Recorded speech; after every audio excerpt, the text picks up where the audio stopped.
PSM Makassar permalukan Persib Bandung pada pekan ke-24 Liga 1 2022-2023. Bertindak sebagai tamu, PSM Makassar pecundangi Persib dengan skor 2-1 di Stadion Pakansari Bogor, Jawa Barat pada Selasa 14 Februari 2023. PSM Makassar tertinggal lebih dulu lewat Ahmad Jufriyanto, namun anak asuh Bernardo Tavares mampu bangkit dan membalikkan keadaan.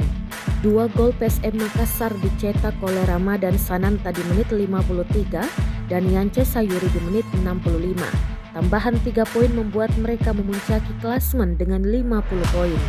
Kemenangan ini juga menjadikan PSM Makassar menghentikan tren tidak terkalahkan Persib di 15 laga terakhir. Kekalahan bagi Persib buat mereka tertahan di posisi 3 dengan 47 poin. Pelatih PSM Makassar Bernardo Tavares menyebut pasti tidak ada percaya bahwa timnya bisa mengalahkan Persib. Apalagi klub kebanggaan masyarakat Bandung itu diisi oleh pemain bagus, pelatih yang bagus. Persib pun memiliki budget lebih besar daripada PSM Makassar. Namun anggapan tersebut berhasil ditepisnya. Juru taktik 42 tahun ini menanamkan kepercayaan diri kepada pemainnya bahwa mereka mampu memenangkan pertandingan.